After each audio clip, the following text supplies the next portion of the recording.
Chapter 3. When I had attained the age of 17, my parents resolved that I should become a student at the University of Ingolstadt. I had hitherto attended the schools of Geneva, but my father thought it necessary for the completion of my education that I should be made acquainted with other customs than those of my native country. My departure was therefore fixed at an early date. But before the day resolved upon could arrive, the first misfortune of my life occurred, an omen, as it were, of my future misery. Elizabeth had caught the scarlet fever. Her illness was severe, and she was in the greatest danger. During her illness many arguments had been urged to persuade my mother to refrain from attending upon her. She had at first yielded to our entreaties, but when she heard that the life of her favourite was menaced, she could no longer control her anxiety. She attended her sick-bed. Her watchful attentions triumphed over the malignity of the distemper. Elizabeth was saved, but the consequences of this imprudence were fatal to her preserver. On the third day my mother sickened. Her fever was accompanied by the most alarming symptoms, and the looks of her medical attendants prognosticated the worst event. On her deathbed, the fortitude and benignity of this best of women did not desert her. She joined the hands of Elizabeth and myself. "My children," she said, "my firmest hopes of future happiness were placed on the prospect of your union. This expectation will now be the consolation of your father. Elizabeth, my love, you must supply my place to my younger children. Alas, I regret that I am taken from you, and, happy and beloved as I have been, is it not hard to quit you all? But these are not thoughts befitting me. I will endeavour to resign myself cheerfully to death, and will indulge a hope of meeting you in another world." She died calmly, and her countenance expressed affection even in death.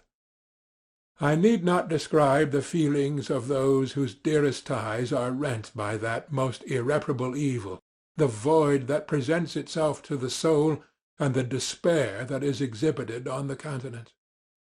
It is so long before the mind can persuade itself that she whom we saw every day, and whose very existence appeared a part of our own, can have departed for ever, that the brightness of a beloved eye can have been extinguished, and the sound of a voice so familiar and dear to the ear can be hushed, never more to be heard.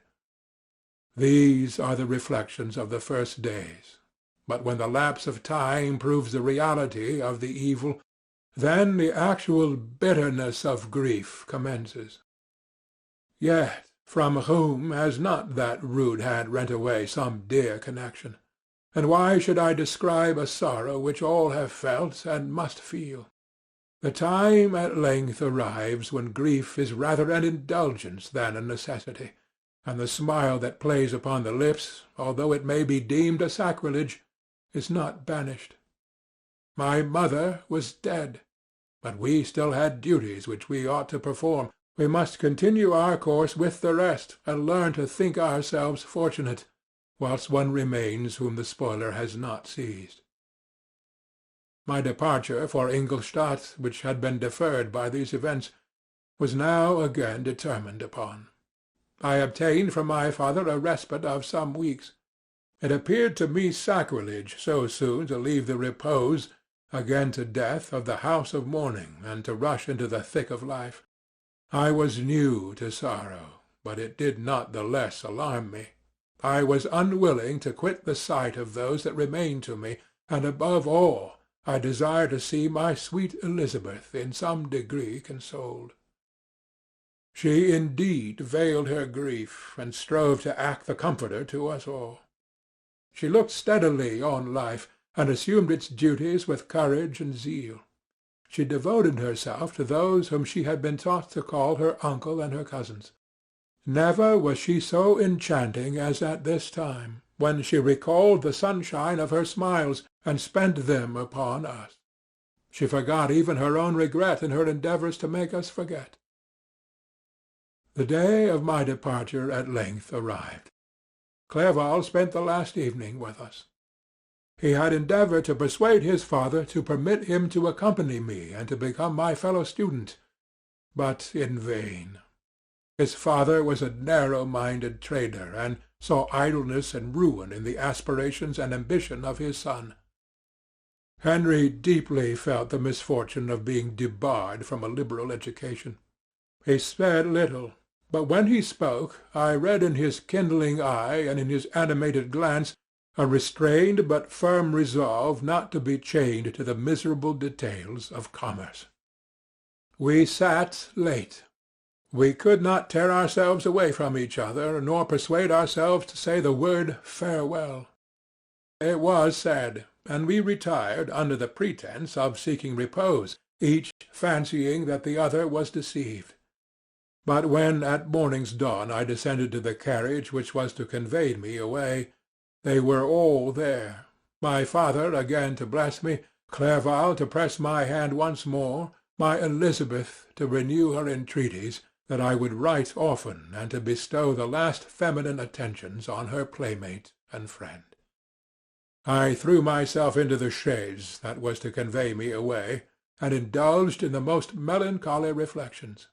I, who had ever been surrounded by amiable companions, continually engaged in endeavouring to bestow mutual pleasure, I was now alone. In the university whither I was going, I must form my own friends and be my own protector. My life had hitherto been remarkably secluded and domestic, and this had given me invincible repugnance to new countenances.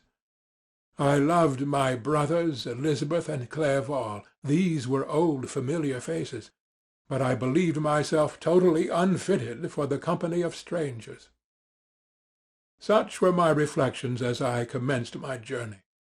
But as I proceeded, my spirits and hopes rose. I ardently desired the acquisition of knowledge. I had often, when at home, thought it hard to remain during my youth cooped up in one place, and had longed to enter the world and take my station among other human beings. Now my desires were complied with, and it would indeed have been folly to repent. I had sufficient leisure for these and many other reflections during my journey to Ingolstadt, which was long and fatiguing. At length the long white steeple of the town met my eyes. I alighted, and was conducted to my solitary apartment to spend the evening as I pleased. The next morning I delivered my letters of introduction, and paid a visit to some of the principal professors. Chance, or rather the evil influence, the angel of destruction, which asserted omnipotent sway over me from the moment I turned my reluctant steps from my father's door, led me first to Master Kremper, professor of natural philosophy. He was an uncouth man, but deeply imbued in the secrets of his science. He asked me several questions concerning my progress in the different branches of science appertaining to natural philosophy. I replied carelessly, and partly in contempt mentioned the names of my alchemists as the principal authors I had studied. The professor stared. "Have you," he said, "really spent your time in studying such nonsense?" I replied in the affirmative. "Every minute," continued Master Kremper with warmth, "every instant that you have wasted on those books is utterly and entirely lost. You have burdened your memory with exploded systems and useless names. Good God! In what desert land have you lived, where no one was kind enough to inform you that these fancies, which you have so greedily imbibed, are 1,000 years old, and as musty as they are ancient? I little expected, in this enlightened and scientific age, to find a disciple of Albertus Magnus and Paracelsus. My dear sir, you must begin your studies entirely anew." So saying, he stepped aside and wrote down a list of several books treating of natural philosophy which he desired me to procure, and dismissed me after mentioning that in the beginning of the following week he intended to commence a course of lectures upon natural philosophy in its general relations, and that Master Waldmann, a fellow professor, would lecture upon chemistry the alternate days that he omitted. I returned home not disappointed, for I have said that I had long considered those authors useless whom the professor reprobated. but I returned not at all the more inclined to recur to those studies in any shape. Master Krempe was a little squat man with a gruff voice and a repulsive countenance. The teacher, therefore, did not prepossess me in favour of his pursuits. In rather a too philosophical and connected a strain, perhaps, I have given an account of the conclusions I had come to concerning them in my early years. As a child I had not been content with the results promised by the modern professors of natural science. With a confusion of ideas only to be accounted for by my extreme youth, and my want of a guide on such matters, I had retrod the steps of knowledge along the paths of time, and exchanged the discoveries of recent inquirers for the dreams of forgotten alchemists. Besides, I had a contempt for the uses of modern natural philosophy. It was very different when the masters of the science sought immortality and power. Such views, although futile, were grand. But now the scene was changed. The ambition of the inquirer seemed to limit itself to the annihilation of those visions on which my interest in science was chiefly founded. I was required to exchange chimeras of boundless grandeur for realities of little worth. Such were my reflections during the first 2 or 3 days of my residence at Ingolstadt, which were chiefly spent in becoming acquainted with the localities and principal residents in my new abode. But as the ensuing week commenced, I thought of the information which Master Krempe had given me concerning the lectures. And although I could not consent to go and hear that little conceited fellow deliver sentences out of a pulpit, I recollected what he had said of Master Waldmann, whom I had never seen, as he had hitherto been out of town.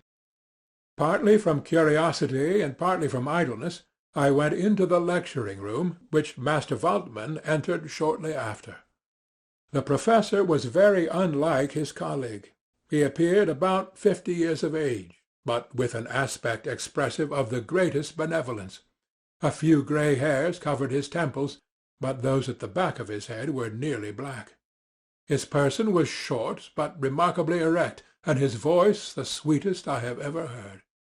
He began his lecture by a recapitulation of the history of chemistry, and the various improvements made by different men of learning, pronouncing with fervour the names of the most distinguished discoverers. He then took a cursory view of the present state of the science, and explained many of its elementary terms. After having made a few preparatory experiments, he concluded with a panegyric upon modern chemistry, the terms of which I shall never forget. "The ancient teachers of this science," said he, "promised impossibilities, and performed nothing. The modern masters promise very little. They know that metals cannot be transmuted, and that the elixir of life is a chimera. But these philosophers, whose hands seem only made to dabble in dirt, and their eyes to pore over the microscope or crucible, have indeed performed miracles. They penetrate into the recesses of nature, and show how she works in her hiding places. They ascend into the heavens. They have discovered how the blood circulates, and the nature of the air we breathe. They have acquired new and almost unlimited powers. They can command the thunders of heaven, mimic the earthquake, and even mock the invisible world with its own shadows." Such were the professor's words. Rather, let me say, such were the words of the fate announced to destroy me. As he went on, I felt as if my soul were grappling with a palpable enemy. One by one the various keys were touched which formed the mechanism of my being. Chord after chord was sounded, and soon my mind was filled with one thought, one conception, one purpose. "So much had to be done," exclaimed the soul of Frankenstein. "More, far more will I achieve. Treading in the steps already marked, I will pioneer a new way, explore unknown powers, and unfold to the world the deepest mysteries of creation. I closed not my eyes that night. My internal being was in a state of insurrection and turmoil. I felt that order would thence arise, but I had no power to produce it. By degrees, after the morning's dawn, sleep came. I awoke, and my yesternight's thoughts were as a dream. There only remained a resolution to return to my ancient studies, and to devote myself to a science for which I believed myself to possess a natural talent. On the same day I paid Master Waldman a visit. His manners in private were even more mild and attractive than in public, for there was a certain dignity in his mien during his lecture, which in his own house was replaced by the greatest affability and kindness. I gave him pretty nearly the same account of my former pursuits as I have given to his fellow professor. He heard with attention the little narration concerning my studies, and smiled at the names of Cornelius Agrippa and Paracelsus, but without the contempt that Master Krempe had exhibited. He said that these were men to whose indefatigable zeal modern philosophers were indebted for most of the foundations of their knowledge. They had left to us, as an easier task, to give new names, and arrange in connected classifications the facts which they in a great degree had been the instruments of bringing to light. The labours of men of genius, however erroneously directed, scarcely ever fail in ultimately turning to the solid advantage of mankind. I listened to his statement, which was delivered without any presumption or affectation, and then added that his lecture had removed my prejudices against modern chemists. I expressed myself in measured terms, with the modesty and deference due from a youth to his instructor, without letting escape inexperience in life would have made me ashamed any of the enthusiasm which stimulated my intended labours. I requested his advice concerning the books I ought to procure.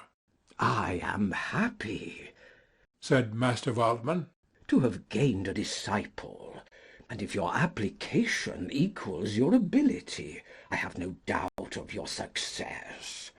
Chemistry is that branch of natural philosophy in which the greatest improvements have been and may be made. It is on that account that I have made it my peculiar study. But at the same time I have not neglected the other branches of science. A man would make but a very sorry chemist if he attended to that department of human knowledge alone. If your wish is to become really a man of science, and not merely a petty experimentalist, I should advise you to apply to every branch of natural philosophy, including mathematics. He then took me into his laboratory, and explained to me the uses of his various machines, instructing me as to what I ought to procure, and promising me the use of his own when I should have advanced far enough in the science not to derange their mechanism. He also gave me the list of books which I had requested, and I took my leave. Thus ended a day memorable to me. It decided my future destiny.